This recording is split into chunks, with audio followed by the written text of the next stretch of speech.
رات کی کسی پہر واجدہ خالہ واش روم میں گر گئی تھی۔ شاکرہ جو اس رات شارق سامان کے گھر نہ آنے کی وجہ سے ان کے کمرے میں ہی تھی، پریشان ہو گئی تھی۔ واجدہ بیگم بے ہوش ہو چکی تھی۔ شاکرہ نے شارق کا موبائل نمبر ملایا تھا مگر وہ آف تھا۔ پھر اس نے ظہور بابا کو بلوایا۔ انہوں نے فون کر کے نواز کو واجدہ بیگم کے گرنے اور مسلسل بے ہوشی کی اطلاع دی تھی۔ نواز کال سنتے ہی چلا آیا تھا۔ واجدہ بیگم کی طبیعت سیریس تھی، شاید دوسری ٹانگ میں بھی کوئی فریکچر کا مسئلہ ہو گیا تھا۔ وہ مسلسل ہوش و خرد سے بیگانہ تھی۔ نواز نے انہیں فوراً ہاسپٹل پہنچایا تھا۔ نواز نے شارق کے نمبر پر کئی بار کال کی تھی مگر کوئی رسپانس ہی نہ ملا۔ تنگ آ کر اس نے خالدہ چچی کے ہاں نمبر ملایا اور نبیل کو واجدہ بیگم کی ساری کنڈیشن بتا کر فوراً ہاسپٹل پہنچنے کو کہا تھا۔ نبیل کے ساتھ خالدہ بیگم اور نویرہ بھی ہاسپٹل پہنچے تھے۔ واجدہ بیگم رات کے کسی پہر واش روم میں گر گئی تھی اور ویل چیئر الٹ گئی تھی۔ کچھ گرنے اور اپنے وجود کے دباؤ کی وجہ سے ان کی دوسری ٹانگ بھی فریکچر ہو چکی تھی۔ 1 گھنٹے کے بعد ان کو ہوش آ گیا تھا مگر ٹانگ کے فریکچر کی تکلیف ان سے برداشت کرنا ممکن نہ تھا۔ ڈاکٹرز نے ان کو دوبارہ ٹرینکولائزر کے زیر اثر ہوش و حواس سے بیگانہ کر دیا تھا۔ نویرہ اور خالدہ بیگم متفکر آنسو بہاتے ان کی صحت یابی کی مسلسل دعائیں مانگتی رہیں، جبکہ نبیل اور نواز ادھر ادھر بھاگ دوڑ کر رہے تھے۔ ساری رات گزر گئی، صبح تک ان کی ٹانگ کی سرجری ہو چکی تھی۔ وہ ابھی بھی ہوش و حواس سے بیگانہ تھیں۔ سرجری کے بعد ڈاکٹرز نے انہیں روم میں شفٹ کر دیا۔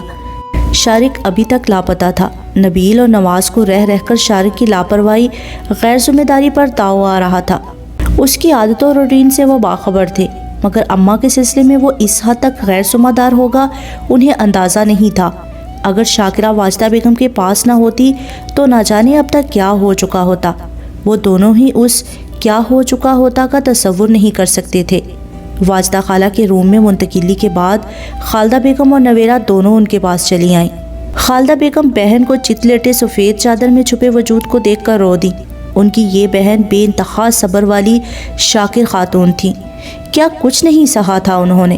شوہر کی بے وفائیوں کا جدائی، غیر عورت کی تحقیر و ذلت اور سب سے بڑھ کر اولاد نرینہ سے محرومی۔ امی حوصلہ کریں، میری نبیل بھائی سے بات ہوئی ہے، کہہ رہے تھے کہ فکر کرنے والی کوئی بات نہیں ہے، بس گھٹنے کے اوپر سے ٹانگ کی ہڈی ٹوٹی ہے، سرجری ہو گئی ہے، انشاءاللہ ٹھیک ہو جائیں گی۔ خالہ اماں کو اس حالت میں دیکھ کر اس کا اپنا دل بھی بھر آنے کو تھا مگر خود پر صبر کر کے ماں کو سمجھایا۔ صبر ہی تو کر رہی ہوں اب تک، آپا کی یہ حالت دیکھی نہیں جاتی مجھ سے۔ میری اتنی صبر والی گنوں والی آپا کے ساتھ یہ سب بھی ہونا تھا۔ ساری عمر شارق کے لیے انہوں نے اپنا آپ مار ڈالا مگر نتیجہ کیا نکلا؟ اس شخص کو پرواہ ہی نہیں، پتہ نہیں کہاں ہے۔ سوتیلی صحیح ماں تو تھی، کچھ تو خیال کیا ہوتا اس نے۔ وہ دل کی بھڑاس نکال رہی تھی۔ نویرہ خاموشی سے سنتی رہی کہ وہ سچ کہہ رہی تھی۔ اس کا اپنا دل اس وقت چاہ رہا تھا کہ کہیں سے شارق سامان کو ڈھونڈ لائے اور اس کا گریبان پکڑ کر اسے جھنجھوڑ ڈالے۔ آخر کس جرم کی سزا وہ بڑی اماں کو دے رہا تھا؟ اس نے آنکھوں میں آئی نمی پوروں سے صاف کی۔ اماں کو وہیں چھوڑ کر کمرے سے باہر آئی تو سائڈ کی چیئر پر نبیل اور نواز دونوں بیٹھے ہوئے تھے۔ ایک وقت میں زیادہ سے زیادہ 2 فرد کمرے میں جا سکتے تھے، اسی لیے وہ دونوں باہر تھے۔ نواز نے اسے دیکھا، دوپٹے سے چہرہ صاف کرتے کافی پسماردہ سی دکھائی دی۔ دیکھ لیا بڑی اماں کو؟ نبیل کے استفسار پر اس نے سر ہلایا۔ نبیل بھائی، اماں بہت پریشان ہو رہی ہیں، آپ ایسا کریں کہ انہیں گھر لے جائیں، یہاں وہ خالہ امی کو دیکھ کر متفکر ہی ہوتی رہیں گی۔ دوپٹے سے سرخ ناک رگڑتے ہوئے اس نے کہا تو نبیل کو بھی یاد آیا اور اس نے پلٹ کر نواز کو دیکھا۔ ٹوٹے بکھرے اعصاب، گزری رات کی خستہ حالی و پریشانی، وہ واجد خالہ کی وجہ سے بڑا خوار ہوا تھا۔ ہاں صحیح ہے نواز، یا تم ایسا کرو اماں کو لے کر گھر چلے جاؤ، انہیں ہمارے ہاں چھوڑ دینا، یہاں میں اور نویرہ ہے۔ ساری رات تم پریشان ہوتے رہے ہو، جا کر تھوڑا سا ریسٹ کر لو، ویسے بھی اب صبح ہو چکی ہے، اماں کی خراب طبیعت کا سن کر یہاں کوئی نہ کوئی آ ہی جائے گا۔ نویرہ نے خاموشی سے نواز کو دیکھا۔ واقعی رات جس طرح وہ بڑی اماں کے لیے بھاگ دوڑ کر رہا تھا، وہ لوگ تو کافی بعد میں یہاں پہنچے تھے، نہ جانے وہ اماں کو لے کر یہاں کیسے پہنچا تھا، اگر کچھ دیر ہو جاتی تو نہ جانے ان پر کیا بیتتی۔ نویرہ کے دل میں نواز کے لیے موجود احترام مزید گہرا ہوا۔ ہاں تھوڑی دیر بعد چلا جاتا ہوں، ابھی ہلکا ہلکا اندھیرا باقی ہے۔ شب خوابی کے ڈھیلے ڈھالے لباس میں بالوں کو انگلیوں سے بکھیرتے اس نے یوں ہی سامنے نظر اٹھائی تو شارق کو آتے دیکھ کر رک گیا۔ نبیل اور نویرہ نے بھی اس کے تعاقب میں دیکھا تھا۔ تیز تیز قدم اٹھاتا شارق سامان سیڑھیاں چڑھتا اوپر ہی آ رہا تھا۔ نویرہ نے لب بھینچ لیے۔ میں دیکھوں اماں کیا کر رہی ہیں؟ وہ منظر سے ہٹ گئی۔ کیا حال ہے اماں کا؟ دونوں لب بھینچے اسے گھور رہے تھے۔ شارق الجھا۔ تم دونوں جواب کیوں نہیں دے رہے؟ میں پوچھ رہا ہوں اماں کیسی ہیں؟ اس نے پہلے سے زیادہ پریشانی سے پوچھا۔ ابھی تھوڑی دیر پہلے ہی وہ گھر پہنچا تھا۔ شاکرہ سے ساری صورتحال کا علم ہوا تھا۔ نواز شاکرہ کو ہاسپٹل کا بتا کر آیا تھا۔ وہ فوراً یہاں بھاگا تھا، مگر اب ان دونوں کے تاثرات ناقابل فہم تھے۔ تم کون ہوتے ہو یہ سوال کرنے والے؟ تمہاری بلا سے وہ جائیں بھاڑ میں۔ نبیل جو شارق سامان کی اس غیر ذمہ داری پر تپا بیٹھا تھا ایک دم طیش میں آ گیا۔ تم؟ شارق کو اس جواب کی توقع نہیں تھی۔ انتہائی طیش بھرا روکھا غصیلہ لہجہ تھا۔ وہ سختی سے لب بھینچ گیا۔ وہ پہلے ہی حد سے زیادہ ٹینشن میں تھا، اوپر سے نبیل کا رویہ۔ تم خود کو کیا سمجھتے ہو؟ کوئی افلاطون سی چیز؟ تمہارا کیا خیال ہے بڑی اماں کو تمہارے سہارے کی ضرورت ہے؟ تم بھلا انہیں کیا سہارا فراہم کر سکتے ہو؟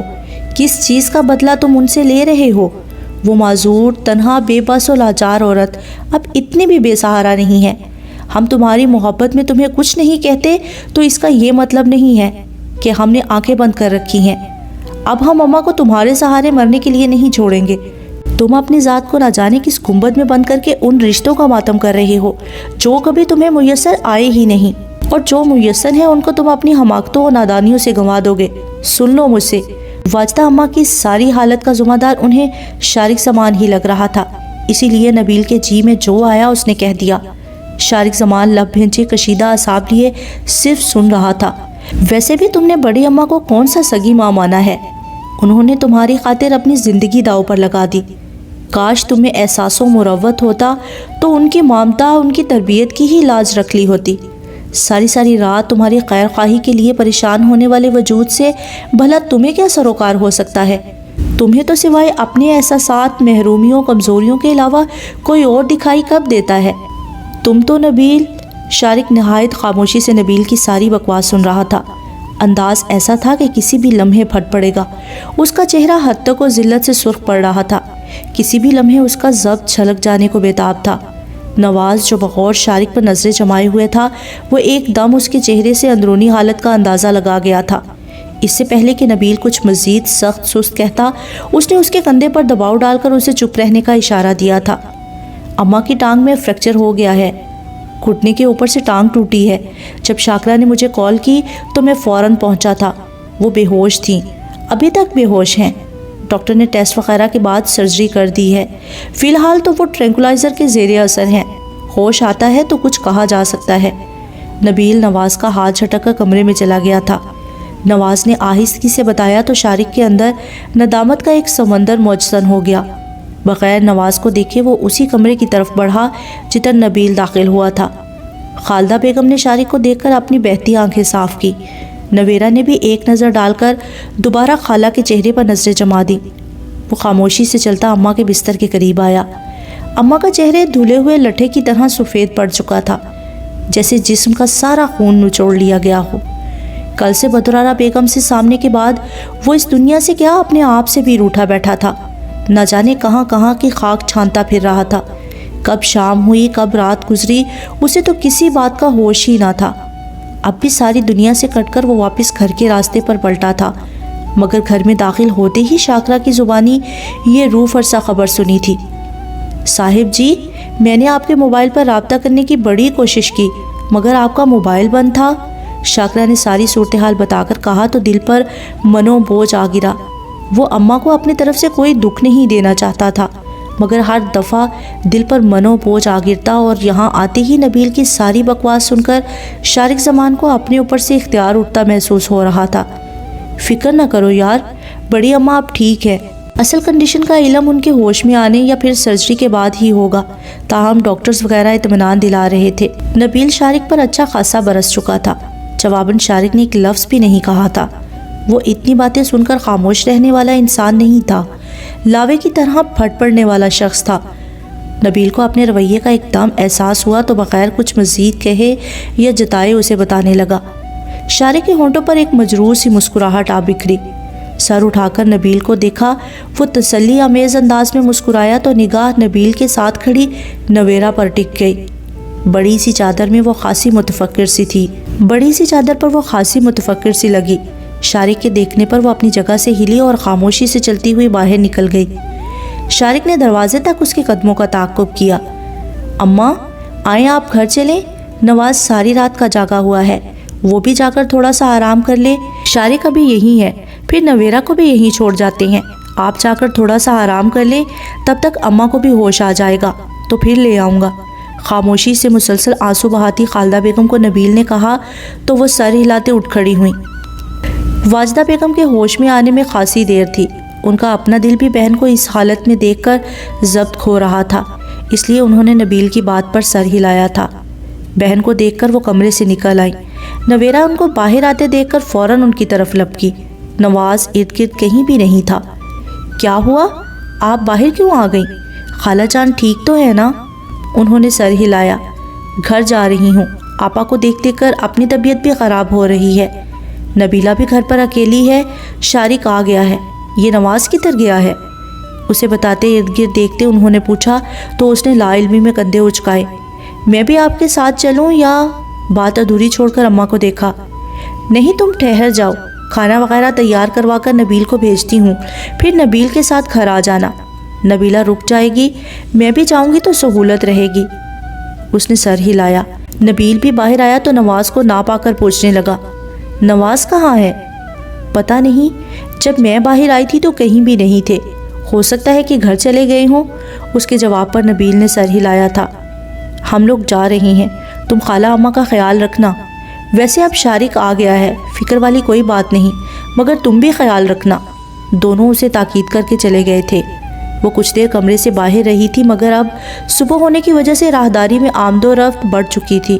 وہ وہاں رکنے کی بجائے کمرے میں چلی آئی۔ شارق خالہ اماں کے قریب ہی سرہانے کھڑا تھا، بازو سینے پر لپیٹے کسی گہری سوچ میں گم تھا۔ نویرہ کو دیکھ کر بھی اس کے انداز میں فرق نہیں آیا تھا۔ تم لوگ کب آئے تھے؟ کچھ دیر بعد شارق کی آواز پر نویرہ نے سر اٹھا کر اسے دیکھا۔ وہ مکمل طور پر متوجہ تھا۔ رات 2 بجے کے قریب نواز کی کال آئی تھی، نبیل بھائی کے نمبر پر۔ مختصراً جواب ملا تھا، آپ کہاں تھے؟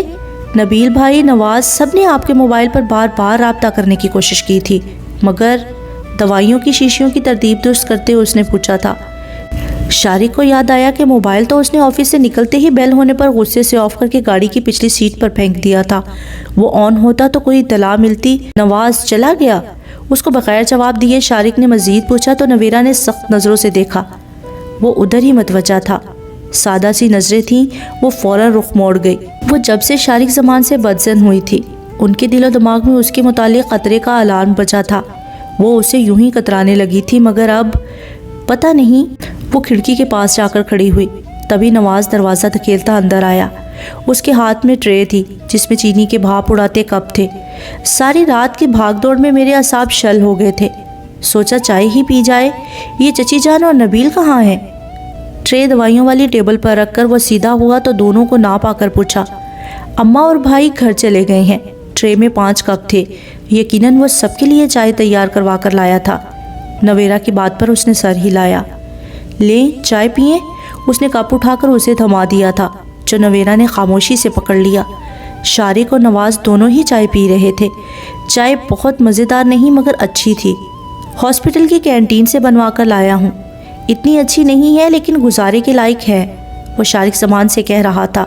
نویرہ نے محسوس کیا جیسے وہ شارق کو بولنے پر آمادہ کرنا چاہ رہا ہو، جبکہ وہ مسلسل خاموش تھا۔ ویسے بھائی تم تھے کہاں؟ وہی سوال جو نویرہ نے کیا تھا، مگر وہ ٹال گیا، اب نواز کے لبوں پر تھا۔ اسی دنیا میں تھا، تلخ سا جواب دیا۔ نویرہ دیکھ کر رہ گئی۔ وہ تو مجھے بھی پتا ہے، اگر اسی دنیا میں نہ ہوتے تو یہاں کیا کرتے؟ کھانا کب سے کھایا ہے؟ ویسے بھوک وغیرہ تو لگی ہوگی۔ نویرہ نواز کے رویے پر حیران ہوئی۔ بڑی اماں کی اس وقت کی حالت کا ذمہ دار سراسر شارق زمان تھا۔ اس کے باوجود نواز اس کے لیے متفکر ہو رہا تھا۔ اس کے دل میں ایک گرہ سی پڑی۔ اپنی اتنی اچھی جان چھڑکنے والی خالہ سے اس قدر غیر ذمہ داری کا سلوک کرنے پر اس کا جی چاہ رہا تھا کہ وہ شارق زمان کو صفائی ہستی سے ہی مٹا دے۔ تم چپ نہیں رہ سکتے؟ جواب بے انتہا تلخ تھا۔ نویرا نے تعجب سے دیکھا۔ یعنی الٹا چور کوتوال کو ڈانٹے؟ وہ سر جھٹک گئی۔ رہ سکتا ہوں، مگر مجھے اس وقت سمجھ میں نہیں آ رہا کہ تمہارے ساتھ کس قسم کا سلوک کروں۔ نبیل کی طرح اپنے اندر پنپنے والے غصے کا اظہار کروں یا تمہاری یہ مجروح خستہ حالت دیکھ کر تم سے درد مندی کا اظہار کروں؟ کیا ہو گیا ہے یار تمہیں؟ تم کیوں کر رہے ہو ایسا؟ کاش تم جان سکو کہ ہم سب تم سے کس قدر محبت کرتے ہیں، اور بڑی اماں، ان کی محبت کا کوئی نیم البدل ہی نہیں ہے۔ اس وقت یہ جو اس طرح اس بستر پر پڑی ہوئی ہیں تو تمہاری وجہ سے ہیں۔ کچھ احساس ہے تمہیں؟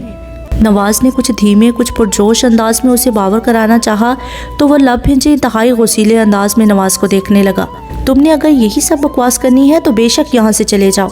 میں اس وقت تمہاری کسی قسم کی سخت یا ہمدردانہ گفتگو کا متحمل نہیں ہوں۔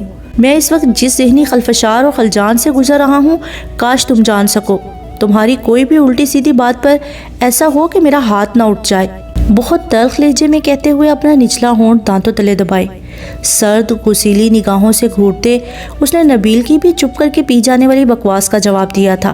چہرہ الگ جذبات کی حکمرانی سے آگ اگل رہا تھا۔ نواز نے بغور دیکھا۔ اس وقت وہ اس قدر شکست و ریخت کا شکار محسوس ہوا کہ اسے خود اندازہ ہوا کہ وہ غلط موقع پر اس کی دکھتی رگ پر ہاتھ رکھ گیا ہے۔ اس نے ایک خاموش نگاہ نویرا پر ڈالی جو بالکل خاموش تماشائی کا کردار نبھا رہی تھی۔ ہم سب تمہارے خیر خواہ ہیں۔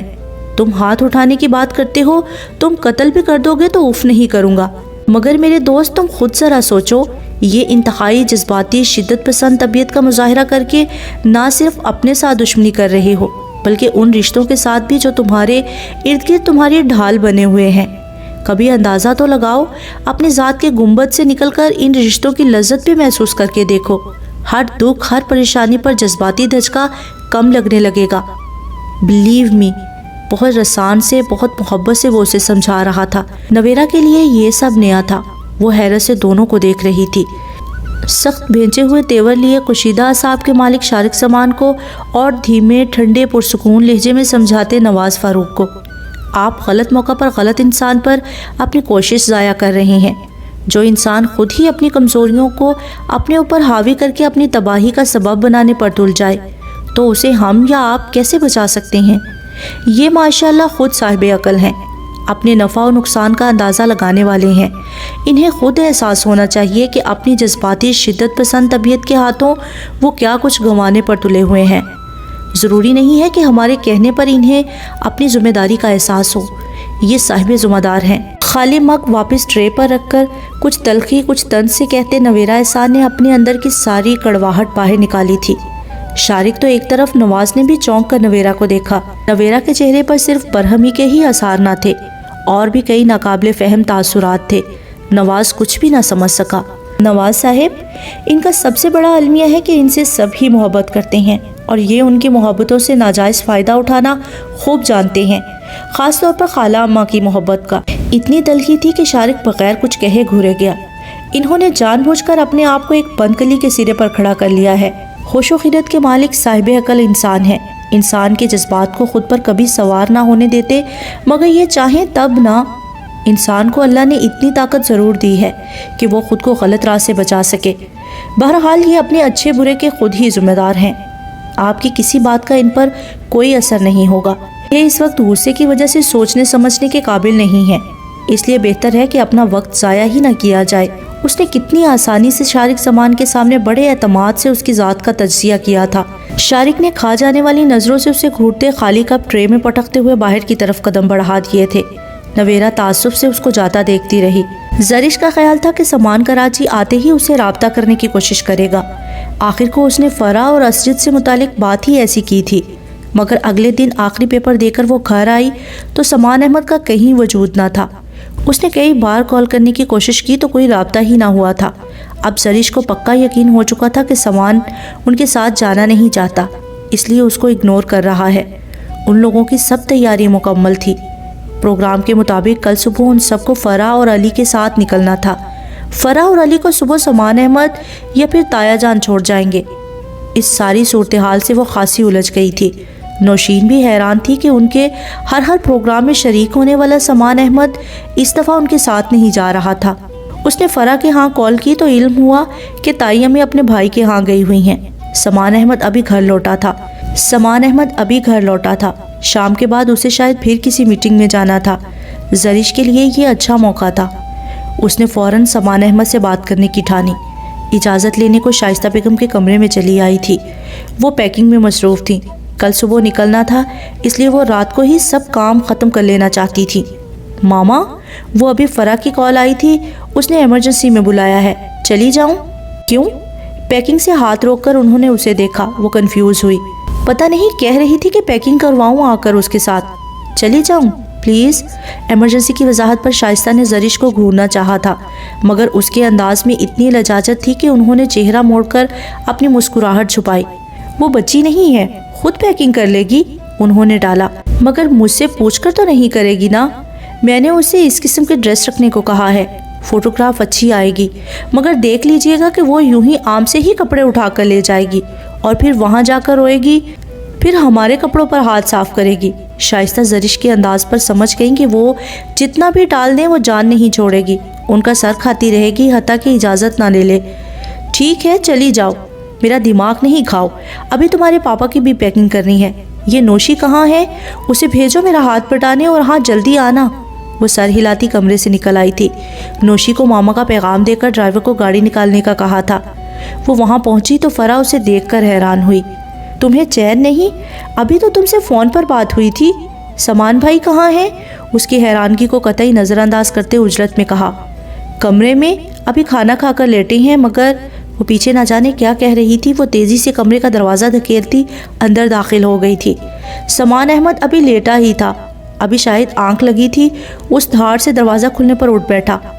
زرش کو دیکھ کر حیران ہوا۔ تم؟ سمان احمد سیدھا ہوا تھا۔ ہاں میں۔ آپ مجھے اس طرح نظر انداز کیوں کر رہے ہیں؟ میں مسلسل آپ سے رابطے کی کوشش میں ہوں، مگر آپ کال ریسیو ہی نہیں کر رہے۔ میرا خیال تھا کہ آپ یہاں آتے ہی مجھ سے ملیں گے، مگر آپ یوں اطمینان سے ہیں۔ مجھے بتائیے، آپ جان بوجھ کر مجھے نظر انداز کر رہے ہیں نا؟ صرف اس لیے کہ آپ کو ہمارے ساتھ اسلام آباد جانا نہ پڑے۔ ایک تو اس کی آندھی طوفان کی طرح آمد، اوپر سے یوں نان سٹاپ بولنا۔ سامان دلچسپی سے دیکھے گیا۔ فرح بھی کمرے میں آ گئی تھی۔ یہ تو خاصی عقل مند ہو گئی ہے۔ کیوں فرح؟ سامان کا انداز چھیڑنے والا تھا۔ زرش جو پہلے ہی تپی ہوئی تھی مزید چڑھ گئی۔ دیکھ لیا تم نے اپنے بھائی کو؟ اب یہ میرا مذاق اڑائیں گے؟ فرح مسکرا رہی تھی۔ وہ صوفے پر جا بیٹھی تو فرح بھی ساتھ آ بیٹھی۔ سامان بھائی، سنجیدگی سے بتائیں کہ آپ ہمارے ساتھ کیوں نہیں جا رہے؟ یہ پروگرام آپ نے ہی بنایا تھا، سب کو آپ نے ہی راضی کیا تھا، اب آپ ہی نہیں جا رہے، یہ کیا بات ہوئی بھلا؟ فرح کی بات پر زرش نے بھی سر ہلایا۔ تو اور کیا، یہاں مجھے بہت کام ہے، آج ہی یہاں پہنچا ہوں، جب سے آیا ہوں مصروف ہوں، 2-3 گھنٹے وہاں لگ جائیں گے۔ کل بھی یہی روٹین ہے، کھانے پینے تک کا وقت نہیں ملتا۔ ابو پر پہلے ہی بہت بوجھ ہے، اگر میں بھی چلا گیا تو پھر وہ اکیلے یہ سارا کام کیسے سنبھالیں گے؟ کھانے بنا رہے ہیں صرف؟ فرح بھائی کی بات پر فوراً ایمان لے آئی تھی۔ زرش نے سر جھٹکا۔ سامان نے بیچارگی سے دیکھا۔ زرش کی ضد کبھی کبھار اس کے لیے سخت مشکل کا باعث بن جاتی تھی۔ یہاں 101 نہایت وفادار اور ایماندار امپلائیز موجود ہیں، چند دن آپ نہیں ہوں گے تو کوئی فرق نہیں پڑ جائے گا۔ آپ کل ہمارے ساتھ جا رہے ہیں، ڈن، میں کوئی نہ نہیں سنوں گی۔ اپنی بات منوانے کا یہ انداز زرش کو بعض اوقات ضدی بنا دیتا تھا۔ اسے کوئی پرواہ بھی نہ تھی، سو مخصوص انداز لیے ہوئے تھی۔ مگر مالک اور امپلائیز میں بہت فرق ہوتا ہے۔ جہاں میری موجودگی لازم ہے وہاں امپلائیز بھلا کیا کر سکتے ہیں؟ سامان نے سنجیدگی سے کہا تھا۔ زرش چپ چاپ دیکھے گئی، پھر غصے سے اٹھ کھڑی ہوئی۔ آپ کے یہ لنگڑے لولے عذر میری سمجھ میں نہیں آنے والے، یا تو صاف صاف انکار کر دیں یا پھر اصل وجہ بتائیں، میں ایسے ٹلنے والی نہیں ہوں۔ اس کا انداز دو ٹوک تھا۔ سامان نے فرح کو دیکھا، وہ بھی مسکرا کر اٹھ کھڑی ہوئی۔ اس سلسلے میں آپ کی مدد نہیں کر سکتی، آپ خود ہی اسے نمٹ لیں تو بہتر ہے۔ میں چائے بنانے جا رہی ہوں۔ زرش سے دماغ کھپانے کے بعد آپ کو یقیناً اس کی ضرورت پڑے گی۔ وہ چھیڑ کر باہر نکل گئی تھی۔ فرح کے جانے کے بعد سامان نے بغور جائزہ لیا۔ سرخ کندھاری لباس میں وہ اپنے تمام تر دلکشی کے ساتھ نگاہوں کو خیرہ کر رہی تھی۔ سامان کے دل کے تاروں کو کوئی جیسے بہت ہولے سے چھیڑ گیا تھا۔ وہ اسی طرح ایک ٹانگ کو جھولاتے دوسری پر وزن ڈالے ناراض کمسن بچے کی طرح اپنی ضد منوا لینے کے اعتماد سمیت کھڑی تھی۔ ہاں اب کہو، کیا کہہ رہی تھی تم؟ بیڈ کے کراؤن سے پشت ٹکائے نیم و آنکھوں سے دیکھتے اسے چھیڑا۔ آپ کل جا رہے ہیں ہمارے ساتھ؟ ناراض ضدی انداز تھا۔ نہیں، وہ چند ثانیے سامان کو دیکھے گئی، ایک دم لاکٹ پر گرفت سخت ہوئی تھی۔ کیوں؟ وجہ میں ابھی بتا چکا ہوں، سامان نے دھیمے سے کہا تو وہ لب بھینچے گئی۔ غصے سے ہاتھ جھٹکا تو زنجیر سمیت پینڈل اس کے ہاتھ میں تھا۔ آپ میری بات بھی نہیں مانیں گے؟ آپ کے بغیر قسم سے بالکل مزہ نہیں آئے گا۔ لاکٹ مٹھی میں دبائے اس کا انداز اب رام کرنے والا تھا۔ سامان اس کے سارے انداز جانتا تھا۔ بیچارگی کے اس مظاہرے پر ہونٹ صرف مسکرائے تھے۔ تم خواہ ضد کر رہی ہو، میری یہاں موجودگی بہت اہم ہے۔ زرش کو ایک دم تپ چڑھی۔ میں آخری دفعہ پوچھ رہی ہوں، آپ ہمارے ساتھ جائیں گے یا نہیں؟ اگلے ہی پل غصے سے چیختے اس نے پھر وہی ضدی جارحانہ انداز اپنایا تھا۔ نہیں، سامان کے معاملے میں اسے کبھی ضد نہیں کرنا پڑی تھی، مگر اب وہ 1-2 منٹ لب بھینچے سامان کو دیکھے گئی۔ میرا خیال تھا کہ تائی امی کی وجہ سے ہمارے ساتھ نہیں جا رہے، مگر اب وہ سختی سے لب دانتوں تلے دبا گئی۔ ٹھیک ہے، نہیں تو نہ صحیح، مگر اب خیال رکھیے گا، میں بھی زرش ہوں، آپ کو ہماری پرواہ نہیں، مجھے بھی نہیں۔ آئندہ مجھ سے کلام کرنے یا میرے سامنے آنے کی بھی کوشش مت کیجیے گا، بہت برا کروں گی میں، غصے سے کہتی وہ پلٹی تھی۔ زری، سامان نے پکارا تھا، مگر وہ بغیر رکے پلٹ کر دیکھے بغیر کمرے سے نکل گئی تھی۔ کیا ہوا زری؟ سامان بھائی مان گئے؟ وہ تیزی سے باہر کی طرف بڑھی تھی، فرا کی آواز پر رک گئی۔ وہ کچن سے نکل آئی تھی، اپنی مٹھی سامنے کی وہ خالی تھی۔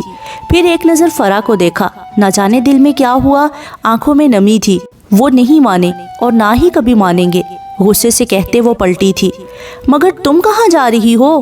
اسے باہر کی طرف بڑھتے دیکھ کر وہ ٹھٹکی۔ جہنم میں، پھاڑ کھانے والا انداز تھا۔ پھر وہ وہاں رکی نہیں تھی، پاؤں پٹکتے وہ اپنی گاڑی میں آ بیٹھی تھی۔ ڈرائیور موجود تھا، اس کے بیٹھتے ہی اس نے گاڑی سٹارٹ کر دی تھی۔ زرش کا غصہ اب ملال میں بدلنے لگ گیا تھا۔ مجھے یہاں نہیں آنا چاہیے تھا، مجھے پتا تھا سامان بھائی آپ نہیں جائیں گے، پھر بھی میں اپنی بات گنوانے کو آ گئی۔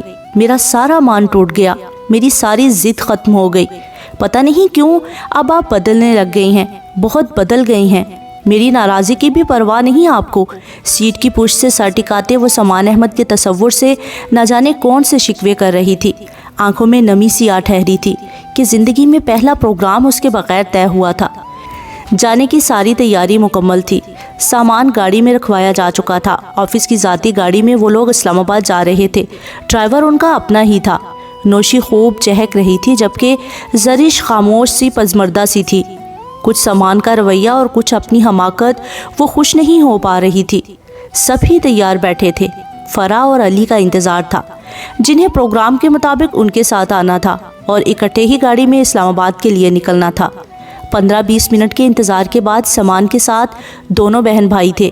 سامان ان کو چھوڑنے آیا تھا۔ زرش نے سامان کو دیکھ کر رخ موڑ لیا۔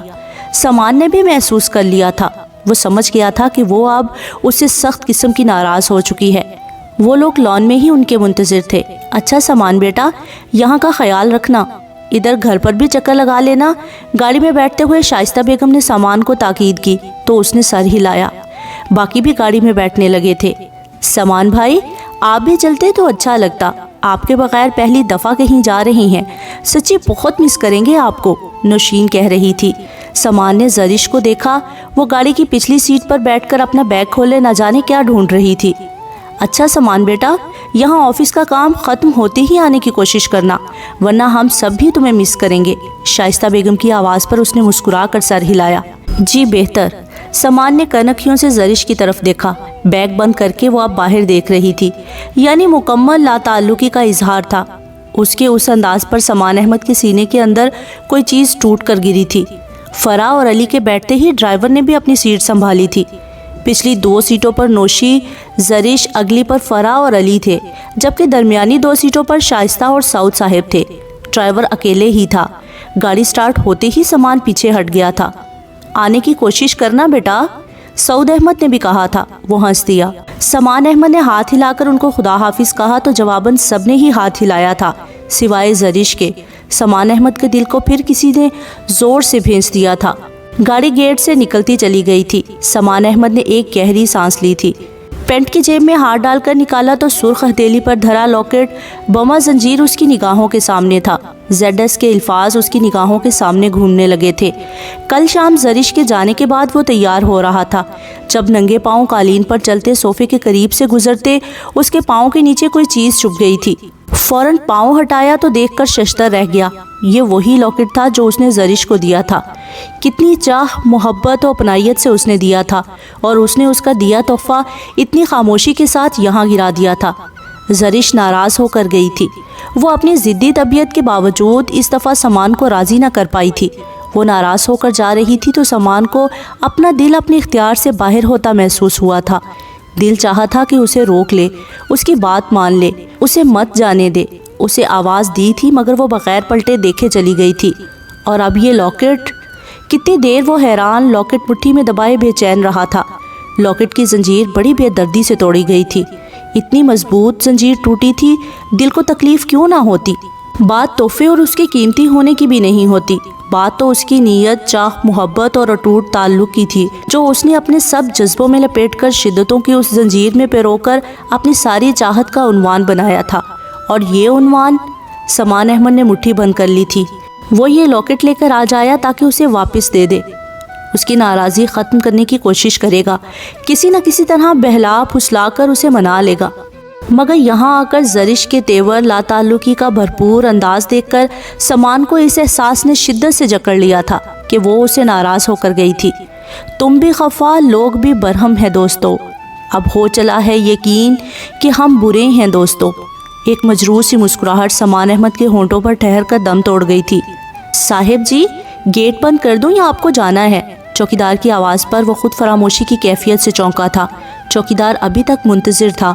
سمان نے سر ہلا کر اپنی گاڑی کی طرف قدم بڑھائے تھے۔ گاڑی سٹارٹ کر کے چوکیدار کو ہدایات دے کر اس نے گاڑی وہاں سے نکال لی تھی۔